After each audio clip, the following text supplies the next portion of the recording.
As you can all see, this is a slide presentation on Sri Harinam Chintamani, and specifically it will be focusing on inattentive chanting.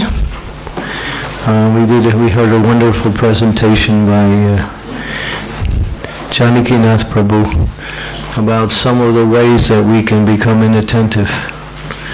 And I think we listed at least, 20, and we didn't even exhaust all the possibilities. So Bhaktivinoda Thakur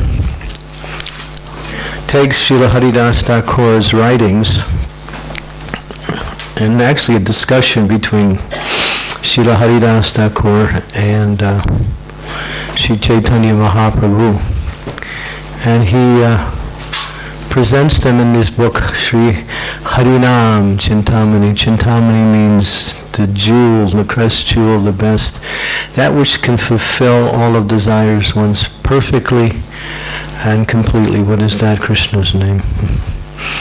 Krishna's holy name. The perfection of existence is to chant the holy name.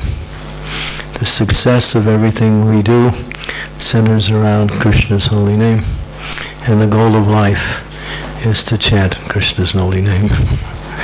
This is Lord Chaitanya's gift to the world, a very supreme gift. But because it's Krishna, and because it's none different than Krishna, although it's easily available, it's not so easily approachable. Easily available, but not easily approachable. And therefore, it requires a mood, a mindset, and a type of determination that is unbroken in order to taste and to achieve the mercy of the holy name. So before we begin, I'll offer prayers to our spiritual master. Nama Om Vishnu Padaya Krishna Prastaya Bhutale Srimati Bhakti Vedanta Swami Iti Namane Namaste Saraswati Deve Gauravani Pacharine Nirvishesha Shunyavadi Pastyatya Dei Satarine Sri Krishna Chaitanya Prabhu Nityananda Sri Advaita Gadadhar Sivasadi Gaur Bhaktivinoda Hare Krishna, Krishna Krishna, Hare Hare, Hare Rama, Rama Rama, Hare Hare. Srila Prabhupada ki jai. So can everyone see the screen? Blas, can you see the screen? Oh, okay. So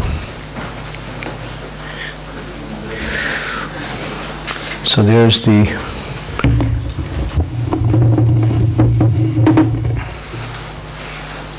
particular, it's called touchstone.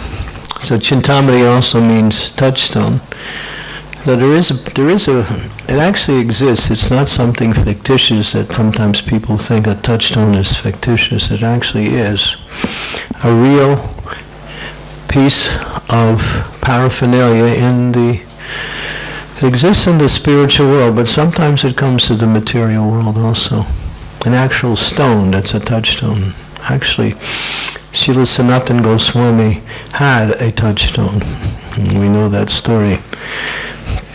And so a touchstone means when you touch it, it fulfills all your desires. Sometimes in the material world, the touchstone has become a gold stone. If you touch it, it turns, whatever you touch to it becomes gold. But in the spiritual world, Chintamani touchstone means it fulfills all your desires perfectly and completely. And one of the desires of a devotee is somehow how to make Krishna happy. Krishna is always happy, but because everything about Krishna is unlimited, and his happiness is also unlimited, so there's no limit to Krishna's happiness. So we're always trying to connect ourselves with Krishna by making Krishna happy. Okay, so Let me see if I can remember how to work this thing. Okay. Is it working? Let's see.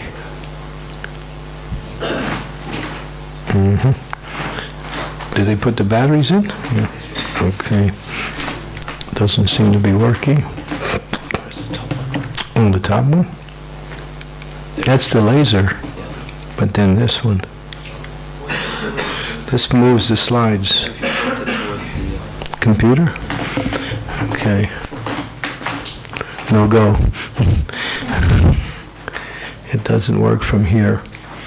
So maybe you can do it and I'll just say next slide and you can just do it. Okay, go to the next slide. Okay, here's the first slide. This is a introduction to the glories of Sri Harinam Chintamani. So, a unique feature of Lord Chaitanya's pastimes, he made his devotees excel in different devotional service and became his mouthpiece for broadcasting that to the world. By inquiring about a few points on chanting of Sri Hari from Sri Haridas, Srila Haridas, the Lord preached the principles of the holy name. These subjects have been described in Chaitanya Charitamrita and in Chaitanya Bhagavat. Okay, now this is Sri Harinam Chintamani. This is one version, and it's divided into 15 chapters, and you can see the breakdown. Okay, what we'll do in order to go back to that slide, we're going to ask devotees to read. Is that okay? And then I'll ask each one of you to read each slide, and then if I don't, then I'll just explain this slide. That way we'll have a little bit more active participation. Go back. So somebody read the first three. Nice and loud with all your enthusiasm. Make like... Inconceivable glories of the holy name. The process for accepting the name. Techniques for chanting the name. Free of impersonalistic misconceptions. Okay, chapters 4 through 13. The 10 offenses against pure chanting. And chapters 14 and 15 are... 32 offenses to be avoided in the execution of pure devotional service. The process of practicing pure devotional service toward the goal of attaining self-realization is prema. So here, everything is there. The glories of the holy name, accepting the holy name, avoiding impersonalist misconception. Yesterday we gave a class on the 10 offenses. The 32 offenses that are mentioned in Nectar of Devotion that must be avoided in order to proceed nicely in our chanting and in our practice. And the actual science of bhakti in a very concise form, going all the way up to prema. Okay, next slide. Bhakti Vinod Thakur, so we'll go a little bit into his life and his contribution. Someone read?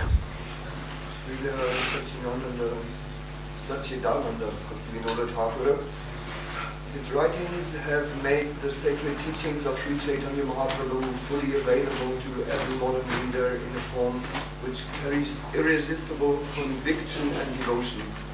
For this reason, the works of Bhaktivinoda require to be translated into all languages of the world. The Thakur has written in a comparative manner so as to bring the teachings of Sri Chaitanya Mahaprabhu into relationship with almost every school of thought prevalent in the world. And his writings give us the full revelation of spirit and divinity to the fullest measure that is possible to be conveyed by the instrument of human speech. Wow, what a glorification, amazing. But it's not something that is an understatement.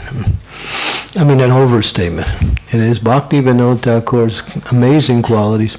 And Srila Prabhupada said, we should read the works of Srila Bhakti Vinod Thakur, especially Jaiva Dharma Harinam Chintanami, and Chaitanya Shikshamrita. Those three works, Prabhupada said, we should read and study them very carefully, especially Jaiva Dharma. Next slide. What he did, okay, well here we go. The books he's done, Jaiva Dharma, Sri Chaitanya Shikshamrita, Bhajana Rahasya, a science of bhakti that is based on the Shikshastakam prayers, Sri Navadvip, Dharma Mahatmya, Saranagati, songs, Gitavali, more songs, Amrita Prabha Bhasya, a commentary on the Chaitanya Charya, and Bhakti Aloka, which is a commentary on Nectar of Instructions. So if you want to learn deeper Nectar of Instructions or Nectar Chaitanya Charitamrita, Bhaktivinoda Thakur has provided those works for us. Okay, next. This is his daily schedule. He used to rest from 8 to 10, 2 hours, then write 6 hours, more rest, chant japa, correspondence, study, bathing, court duties. He was a magistrate, stayed at home, gave his family a little bit of time. More court duties, and returned. He was a dutiful household. He had 10 children. Some people say 13. Returned home and translated Sanskrit to Bengali, then took evening bath and meal. Don't ever try to follow this. You won't do it. This is his daily schedule. Okay. His achievements: opened many branches of Harinam, Hamnata all over the world, established over 500 Namhata Sanghas, and wrote Godruma Kalpatavi, and describes the structure of Namhat. And His Holiness Jayapataka Maharaj has written a beautiful book expanding on this whole idea of Namhat. Based on, it's actually calls it Sri Godruma Kalpatavi, and it's an explanation on the work of Srila Bhaktivinoda Thakur. Okay, so continue. Why was this written? Okay, so we want to know why the Shastra came. Somebody read. Showing kindness to the material body of the living entity. Okay. Manasambandhanideya, showing kindness to the mind by giving knowledge. And? Manasambandhinideya, showing kindness to the soul, the best daya, compassion of all. Okay. So, kindness is in 3 categories: to the living entity's body, to his mind, gross body, subtle body, and also the best of all, doya. Compassion is to show kindness to the living entity who is dwelling within the body and mind. Like that. Compassion. Next one. Srila Haridas Thakur, this is his works. Bhaktivinoda Thakur is presenting it. I can't see that, so someone read. Scrutinizing research of authorized texts has yielded the following facts regarding Srila Haridas Thakur's life.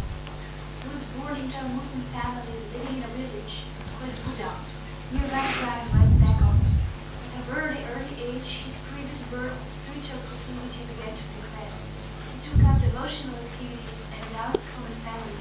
He built a small shack in the forest of Bengal and embarked on a program of intense chanting and meditation. He chanted how many rounds a day? 192 rounds every day.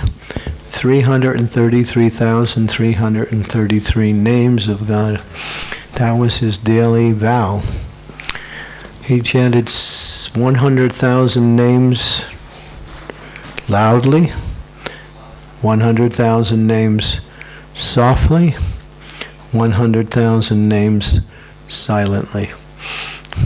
So this was his regular vow. Born in a Muslim family, he was within a society of both Hindus and Muslims. Muslims were in the rule, the Hindus were in a lower section. Because he was a Muslim practicing Hindu Dharma, He was discriminated against and also tortured.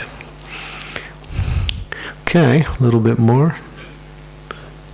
Go to the next slide. Srila Haridas Thakur became known as Namacharya, or the preceptor and the propagator of the holy name. When Lord Chaitanya settled in Jagannath Puri, he arranged a permanent place of residence and bhajan for Srila Haridas near the famous Sita Bakul tree. How many of you been there? Hare Krishna, Jai Ho. Yeah, the Sita Bakul tree. And that Bakul tree is very interesting because Lord Chaitanya used to get every day this toothbrush of Lord Jagannath, which is a little neem twig. And then that was the remnants of Jagannath. So one day he took that neem twig, pushed it in the ground, and this tree came. Jai Panchatattva Ki Jai.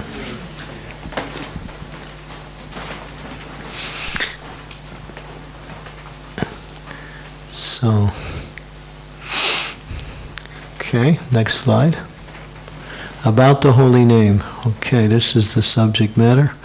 So there are principal names and secondary names. Now we should understand this, that we chant the principal names. And principal names are described as, someone read? Mm-hmm. Describe the Lord's transcendental pastimes and contain all of his spiritual Excellences, and these are some of the names.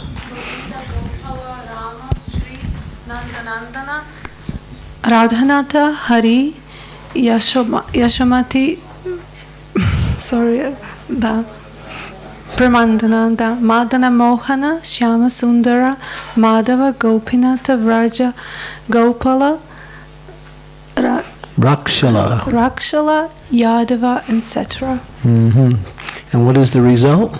Anyone who chants the name can attain the Lord's supreme abode. Okay, these are the principles, names that describe his qualities, his pastimes, and his relationships with his pure devotees.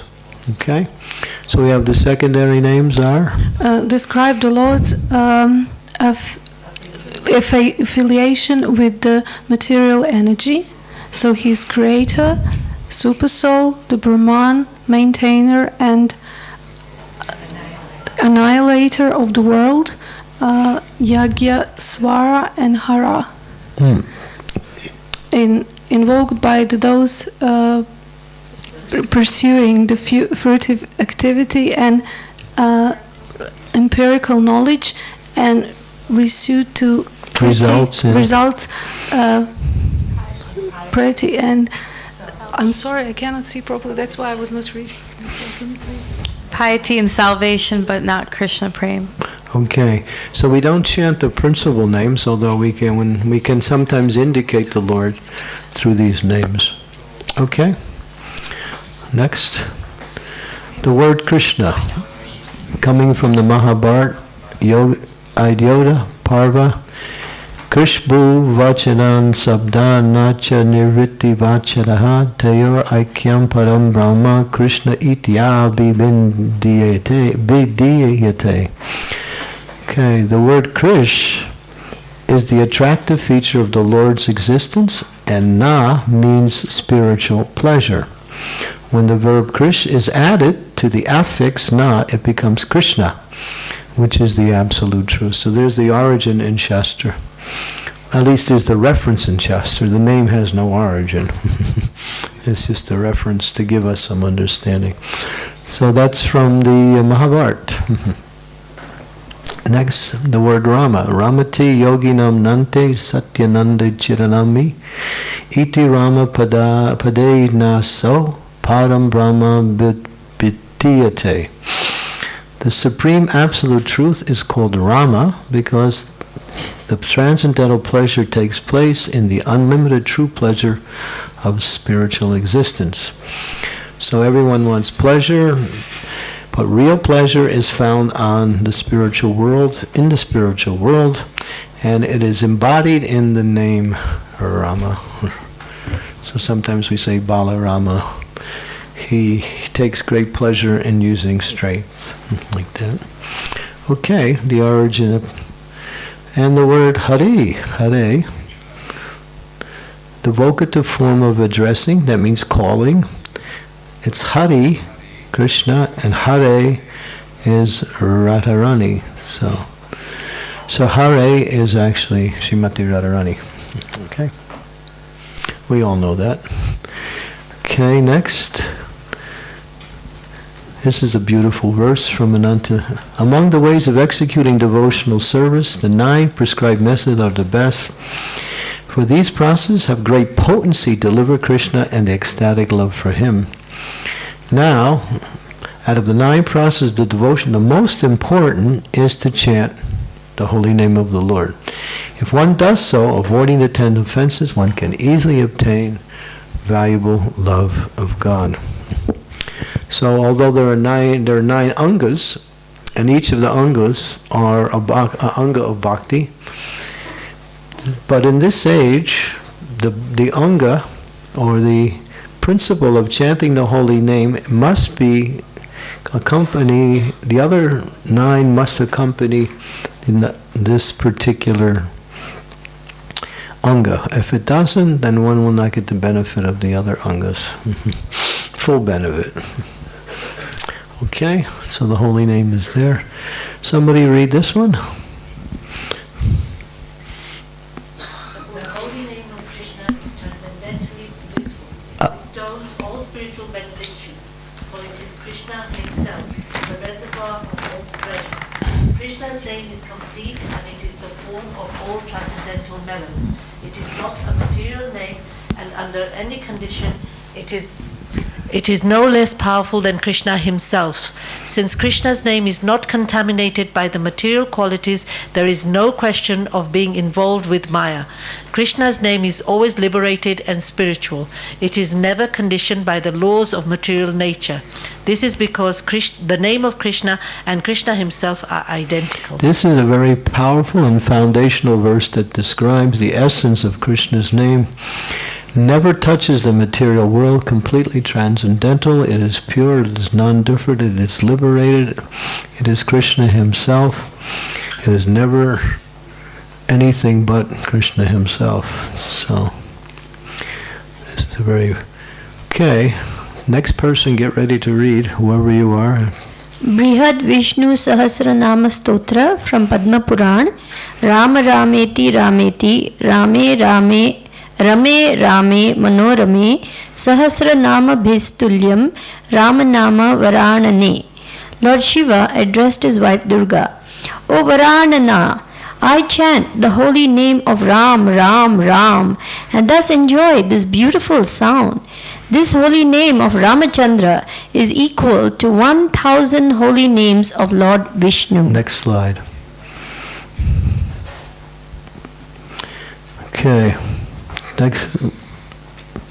Suhasanama Puryanam Tri Avritya Tuyat Phalam Ekavritya tu Krishnaya Namakam Tat Payachchati. Next, read. The pious results derived from the chanting the 1,000 holy names of Vishnu 3 times can be attained by only one utterance of the holy name of Krishna. So 1,000 names of Vishnu in spiritual potency equals one name of Krishna. Next slide. Inattentive chanting. Okay, so here we go. The rest was just an introduction. This is the class.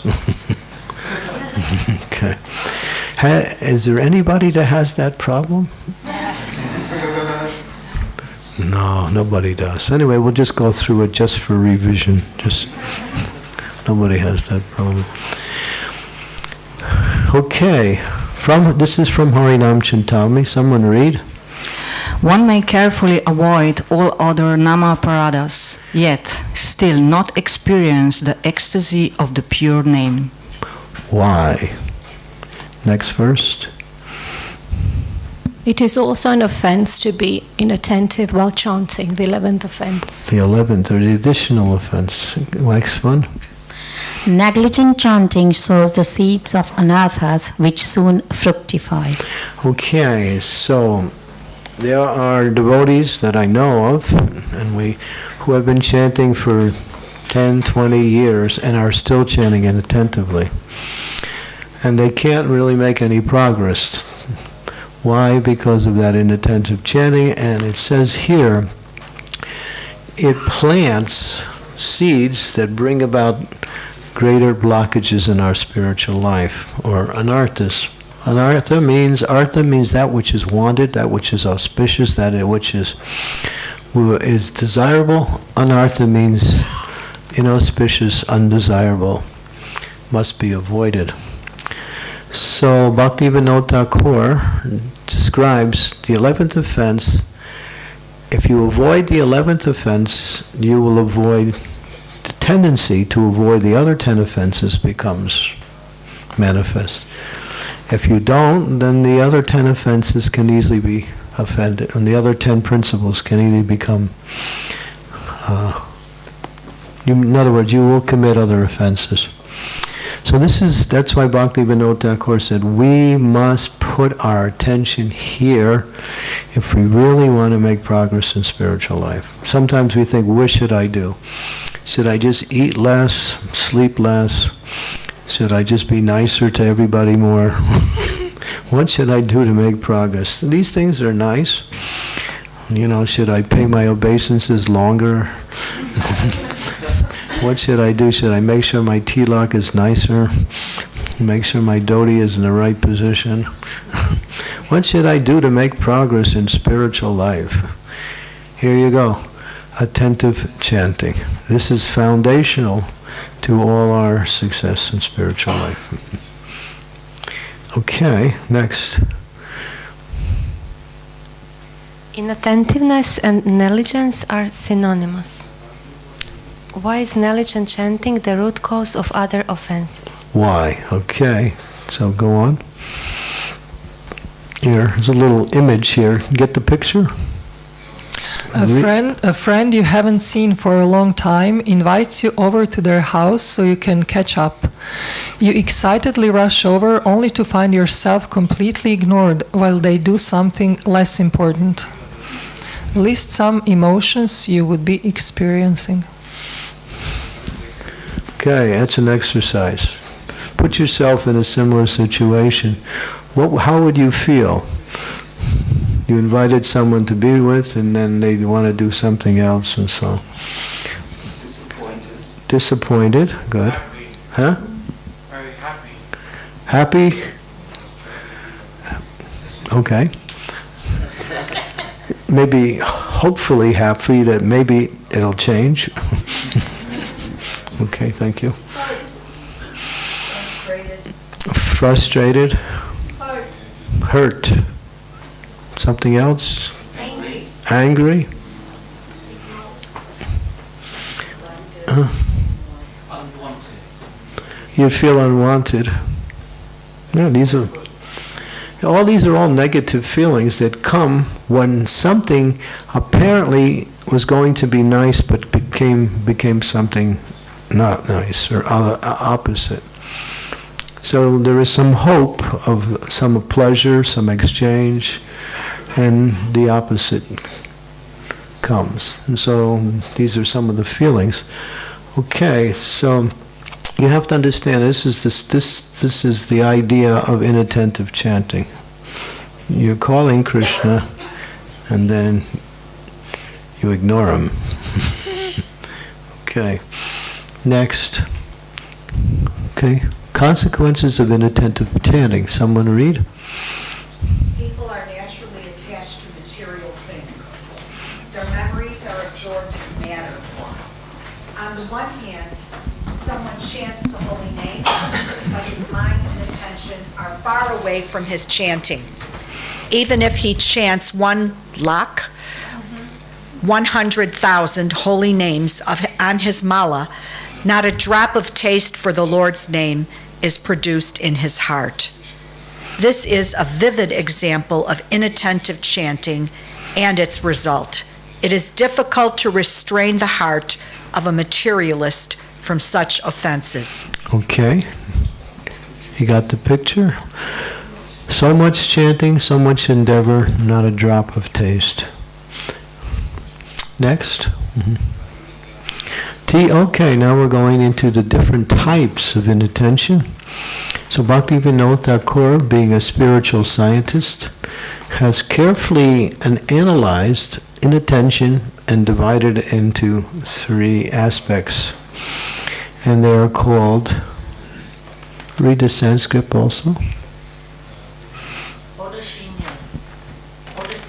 Apathy, jadya, laziness and inertia, vikshepa, distraction. Okay, so all forms of inattention fall into one of these 3 categories, or all 3.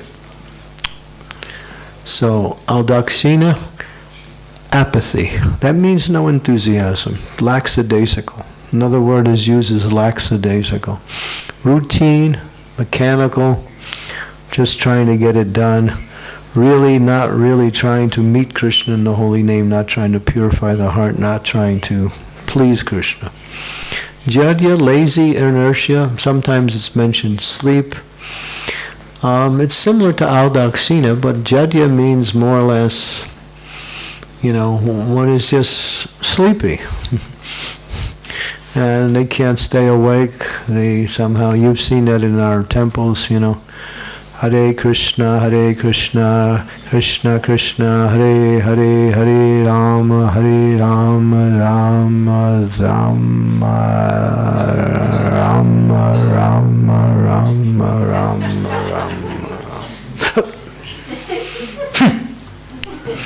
Hare Krishna, Krishna Krishna, Hare Hare, Hare Rama.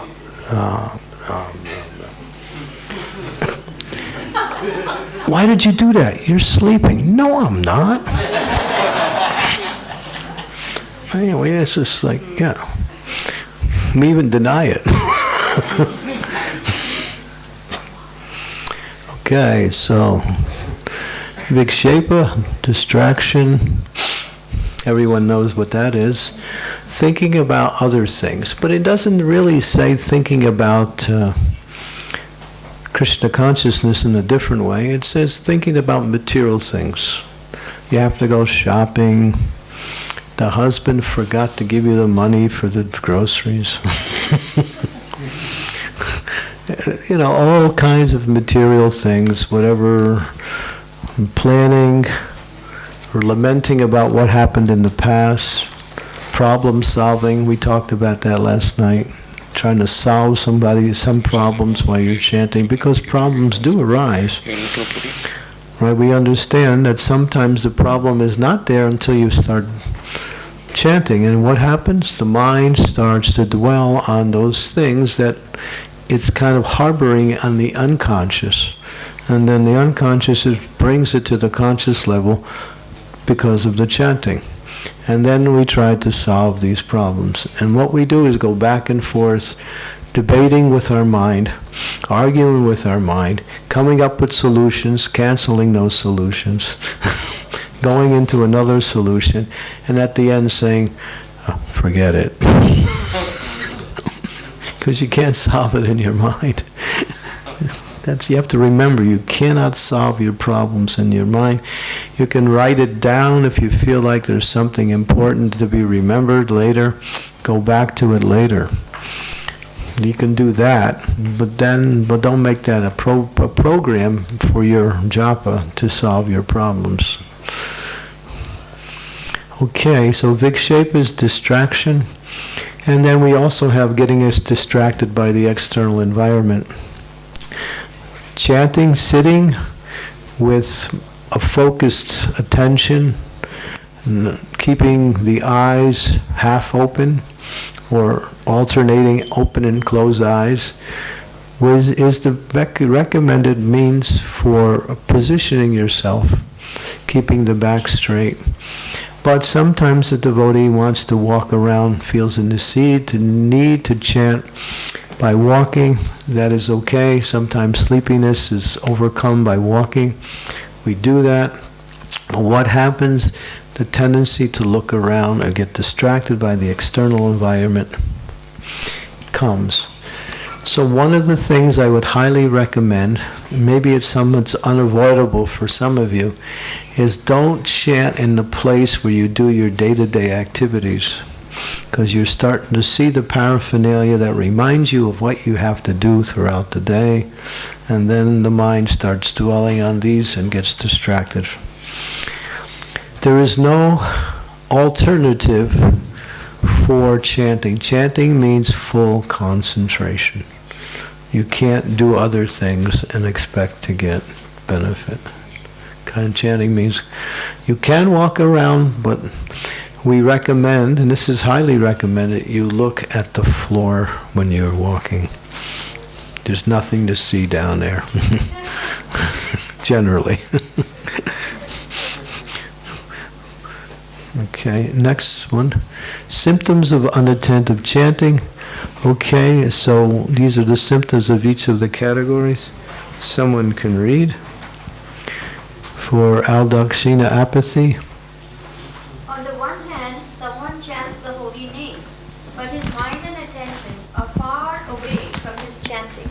Okay, Jadya. He begins by chanting and remembering the holy name, but very soon feels it unendurable and wants to sleep.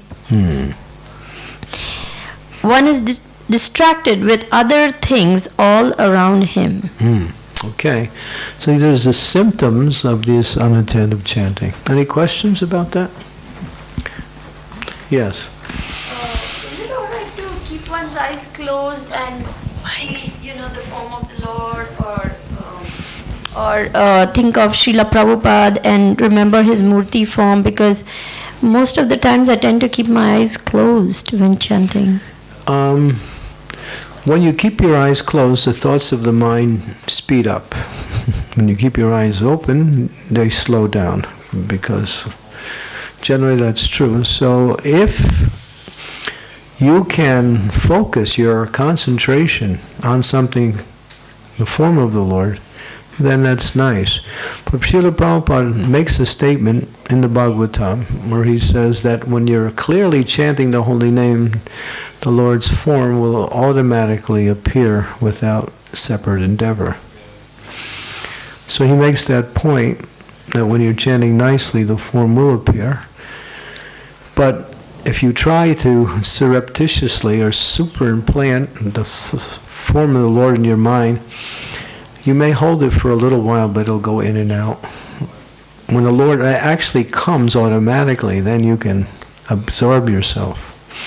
He comes automatically when the chanting is clear and nice. I'm sure we had that. And devotees have that experience when you're chanting. All of a sudden, a transcendental form will enter into your consciousness. Yeah, it happens. Yes? No? No? That's the only... I don't believe you. No, I do believe you, but it does happen. When you're chanting clearly and continuously. Clear chanting. Clear means you're pronouncing the words clearly. But on the other hand, I find when I open my eyes, I'm more distracted by what's around me. Yeah, if you can do that without losing that connection, yeah. But as soon as you lose your connection, another thought's going to come in the mind. Okay. Usually it comes naturally when you're clear chanting. If you try to surreptitiously do it, you may get some success, but you'll be in and out. And then after a while, you usually give it up. Any comment on that one? Does it happen all the time? No. It depends on the person, on their level of practice, and on their level of spiritual advancement, like that. Anything else about... Yes, Bhavesh Prabhu? On apathy, it's explained that the mind is far away from the chanting, I was wondering how that is different to distraction, because there the mind is also thinking about other things.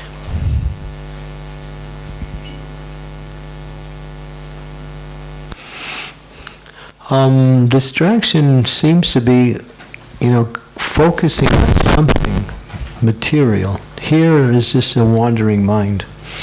That's what it seems like. That's the way I can interpret that. Yes? Vishnupriya, what would you say about that? You wanted to say something? Okay. Someone? Some interpretation? I try to chant maybe a circle or two per day, but Prabhupada said 16 circles. But anytime I chant, I find myself in this. Well, just keep chanting. It'll get better. It's like practicing. Do you do sports? Bicycle riding? Climbing, swimming, yes. Swimming, yeah. Did you become expert at the beginning? Okay. But because you want to do it, you become expert, yeah. So in the same way, we have to practice. Practice. And follow the principles. It seems like it's just a roving mind going from one thing to another. In other words, because there's a lack of enthusiasm, the mind is just drifting everywhere and anywhere.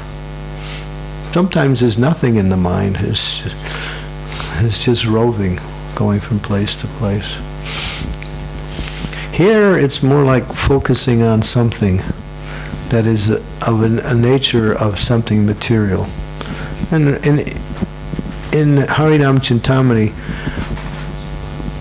Haridas Thakur says, thinking about money, thinking about the opposite sex, in other words, the more powerful forms of material enjoyment, like that.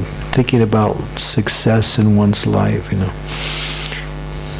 This is the way he describes it. He gives examples like that. Yes. So, attentive chanting, is it reached at the stage of nishtha or ruchi? Which stage would go with attentive chanting? Attentive chanting usually has to get rid of 75% of the anarthas have to be free before one can move to the stage of a nishtha. As long as the anarthas is there, it's very difficult and practically impossible to maintain attentive chanting. So on the platform of nishtha, it can develop. On the platform of ruchi, it develops nicely. And then you're chanting, but when it comes to Ashakti, then it's swarasika. Swarasika means spontaneously chanting. There's no really excess endeavor. The name is just flowing like that. There's mantra trala and swarasika. One is you're trying to chant the mantra. The other one is the mantra is just flowing nicely. So on nishtha, it starts to begin a chanting like that. Okay. Tikashore, you wanted to say something? I was thinking about the difference between apathy and distraction. Yeah. To me, it seems that the difference is in the amount of enthusiasm. Okay, so I was thinking about the difference between apathy and distraction, and to me it seems that it has to do with enthusiasm and faith. If we are enthusiastic and have faith in the holy name, we can still chant being distracted. Yes. But with apathy, we think, okay, maybe it works. I'm not sure what to do. I have to. Nice point. Very nice point. Yes. Because of a lack of enthusiasm and maybe even a lack of faith also, one falls into the category of apathy like that. Okay. Anyone from the men's side? Okay, yes. Are these categories connected to three gunas? These three connected to the three gunas? There's no reference anywhere like that. But you might say that sleep is more or less is ignorance. Al-Dakshina is, I don't see any goodness in there. Maybe just passion and ignorance mixed in.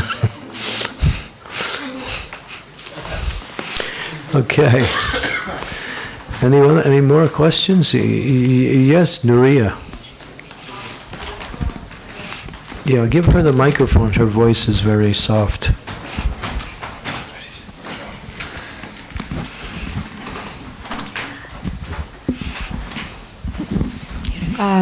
Hare Krishna, we'd like to ask about, when you are sleeping, when you sleep in the night, during the night, and then suddenly you wake up and you discover yourself chanting, but you are not aware. We pray for that. I don't know. Is it comes from an attentiveness? Oh, no. That's just spontaneous attraction to the holy name manifests even in a subtle existence of sleep like that. Okay. You shouldn't. That doesn't fall into any offense. That's nice. We want to come to the point of actually chanting 24 hours a day, so that's available, I think. So chanting 24 hours a day means there are times where you are sleeping. So if it carries on in your sleep, that means the heart is connected to Krishna through the holy name, or the mind is connected to Krishna through the holy name. Nicely. Yeah, we want that. Yeah, that's nice. You go to a kirtan program, you go to a 12-hour kirtan, and then you're just buzzing high, and then you take rest at night, and then you're chanting when you're going to sleep. When you wake up, that same melody that you liked the best was still going on. And then you're going to do your morning duties, it's still going on. And then your wife says, "Hey, why didn't you take out the garbage?" And then you say, "Oh no, what happened to the holy name?"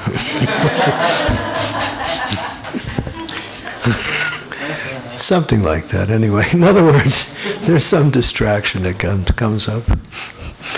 So yeah, but it happens. It is naturally, what we say, a principle to internalize the quality of our chanting where it resonates. There's a story where Srila Prabhupada was asked, "Are you always chanting Hare Krishna?" Because Prabhupada did so many other things. And he said to the devotee who asked him, he said, "Come and put your ear on my back." And the devotee did that, and he could hear the sound of the holy name going on inside of Prabhupada. And I have experienced that with other great devotees, where you can feel their whole body resonating the holy name. So, when we become a little bit purified, then the holy name becomes more and more a part of us, and then becomes our constant companion. Like that. You don't even have to audibly chant it, it just manifests itself. And Prabhupada said, actually, for a pure devotee, the holy name is always there. Doesn't even have to think about chanting, it's always with him. Like that. So, yeah. Janakinath Prabhu, yes. Janakinath gave a beautiful class last night. Did you like the class? Well, yeah, it was really quite edifying. Hare Krishna Maharaj. Maharaj, I wanted to ask you, you mentioned the root cause of other offenses is negligence or inattentive chanting, which sows the seeds of anartha, which will soon fructify. Right. And then you mentioned that only when 75% of anartha is removed, then you come to the stage of nishta. That's Bhaktivinoda Thakur has written that in Bhajana Rahasya. And that's where attentive chanting happens. That's where it can manifest. So Maharaj, it seems but if you're still committing offenses, then it won't manifest. Because that 75% is the three categories of anarthas except offenses. Offenses always carry up all the way to the category of prema. One can commit offenses even on prema. So if there's offenses committed, then the holy name will not manifest. So Maharaj, it seems like to get to Nishta is impossible, because as long as we have anarthas, inattentive chanting will always be there, which will plant more seeds of anarthas, and it's a bit of a vicious cycle. Anartha nivritti is the fourth stage. Right. That's where we're practicing. Once we take initiation from the spiritual master and work under his guidance, we become diligent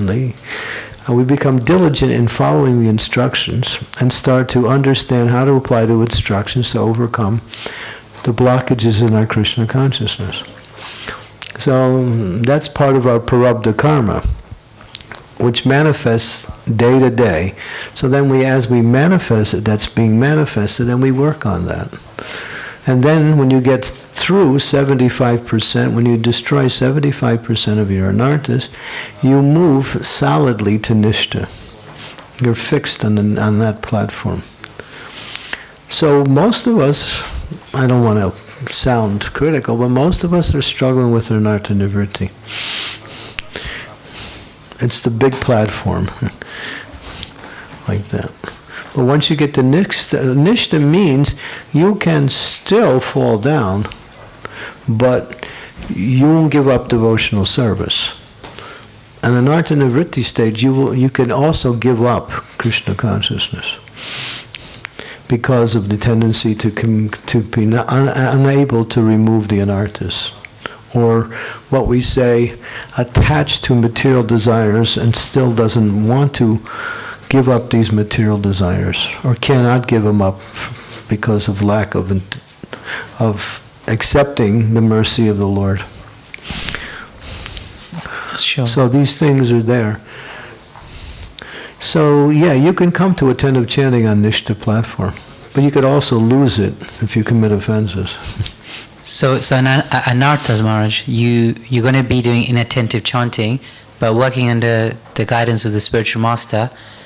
Even though you're doing inattentive chanting, but through his guidance you can reach the stage of Nishta. Yeah. That's what he's there for, to guide you from step to step. There's symptoms of each of the steps, and you can, by knowing the symptoms and observing them symptoms in yourself, you can see what platform of practice you're on. Thank you. Okay. It takes a little introspective. You have to be introspective, and Krishna consciousness means to be self-introspective. Not looking so much on the outside about what's going on out there and blaming that for your problems. Our problems are all internal. And once we purify that, then it manifests itself externally. Like that. So, there was another hand over here. Yes, Radha Vinodini. I was wondering what categories when we are thinking of our service. When we're thinking of our service, the acharyas basically say that if you're thinking of your service and you're chanting, it's not considered distraction, but better to think of the holy name, because that's what you're doing, you're chanting. But if you're thinking of your service automatically, that is allowable. But if you're consciously thinking of your service and honor, then that would be a distraction. It happens sometimes. You're concerned about how to organize your service or what you need to do. So your mind goes to that because that desire is there. Because the desire is there, it pulls the mind to that thought. That's okay. Bring it back. It's not an offense. It's not considered distraction. But it is not the essence of the process of meditation. Meditation means to absorb yourself in the sound vibration. Because I was wondering if it's the first category of I was wondering if it's the first category because it may be that I'm not enthusiastic enough about the chanting, about the holy name. Is it because that the mind goes... It could be, yeah. It could be because of lack of enthusiasm or not full enthusiasm. The mind will go. The mind is powerful. The mind represents Krishna. The senses represent the demigods. So the mind is very powerful. And it can drag you away even against your own will. That's mentioned in the Bhagavad Gita. Arjuna says, you're asking me to control the mind, but I think it's like controlling the wind. And Krishna says, you're right, but you can do it by practice. By practice, and he also gives the second principle, giving up sense gratification. Because if you don't give up sense gratification and you practice Krishna consciousness simultaneously, you're just building a fire and throwing water on it at the same time. That's all. You can't really build your fire if you keep every once in a while want to cool it down. Some people say that I'm afraid of going. I don't want to make too much advancement because my material life will be finished.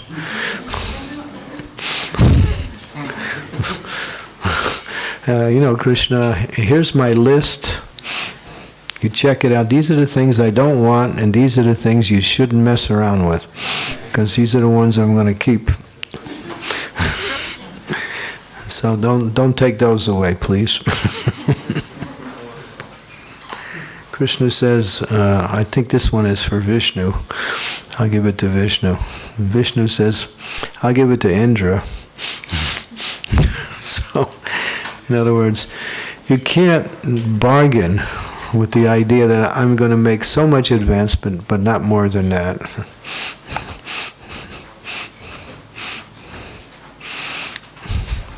Yes. Okay. Pass the microphone to Adarya. Chandrika, thank you.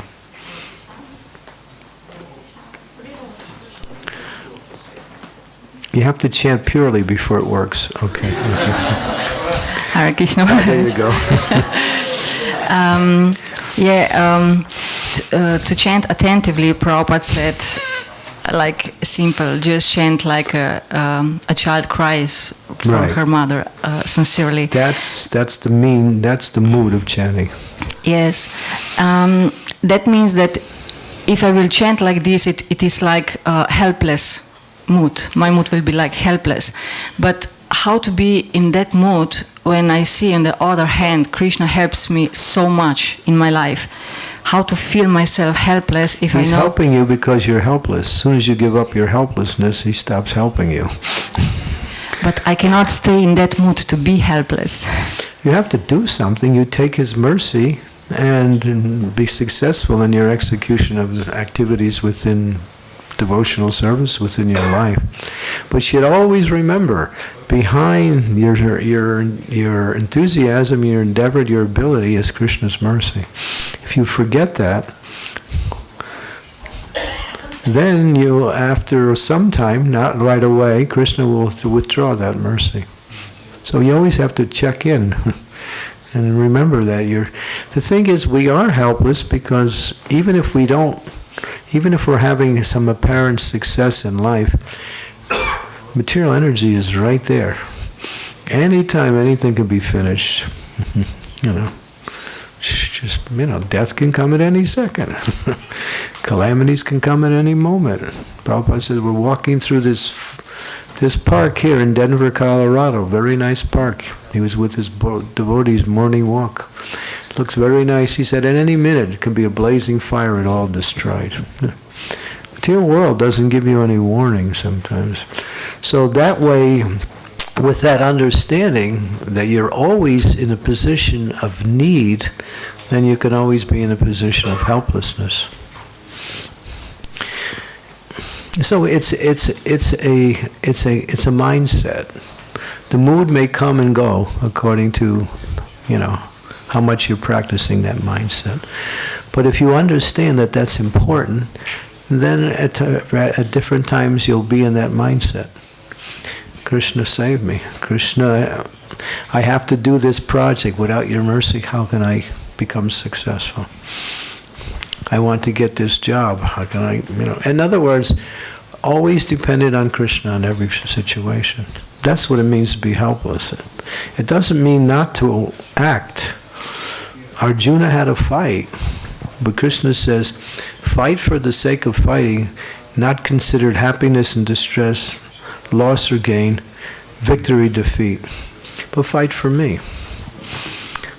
I mean, fighting means you really have to wax anger and be really upfront. But in the background, Arjuna knew it's Krishna. You have to keep that in your mind or in your heart, somewhere in your life. This is quite advanced level. All right, I'll give you a sutra. If you can remember this, you have to act like it depends on you, and you have to know it doesn't. If you can practice that, it's clear. You have to act like it depends on you, but you have to know it doesn't.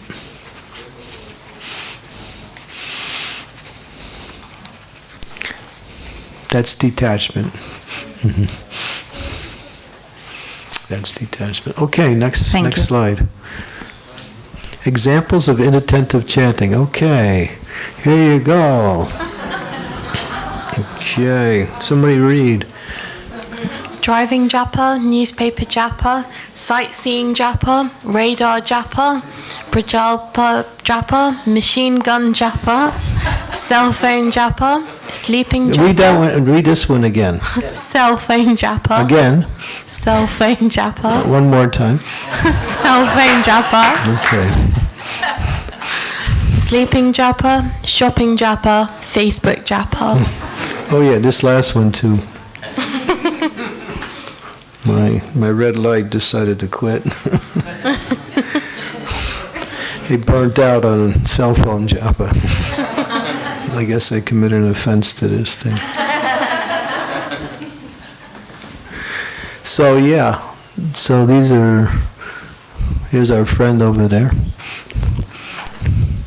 Hare Krishna, Donald Trump, Hare Krishna.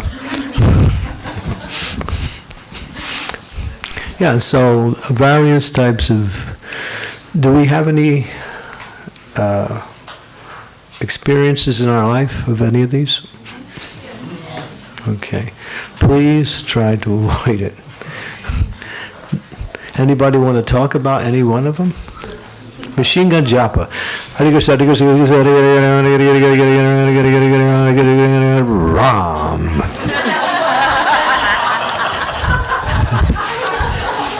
We got it. Hare Krishna. That was good japa, boy. I did 16 rounds in 20 minutes. I was talking to one lady. I said, how long do you take to chant japa? She said, I do my 16 rounds in 48 minutes. I said, every word in the mantra?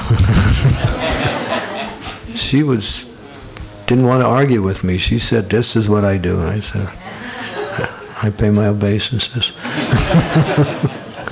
So yeah, it's not like trying to beat the clock like that. Sleeping japa, cell phone japa. How about cooking japa? We didn't add that one in there. The ladies have that problem. Yeah.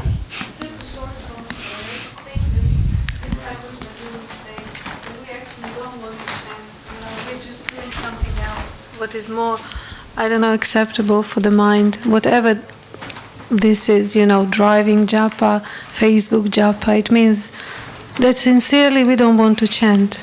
I mean, honestly. Yeah, it falls into the category al-dakshina. Just no enthusiasm for chanting. Or I've been known to multitask, I'm a multitasker.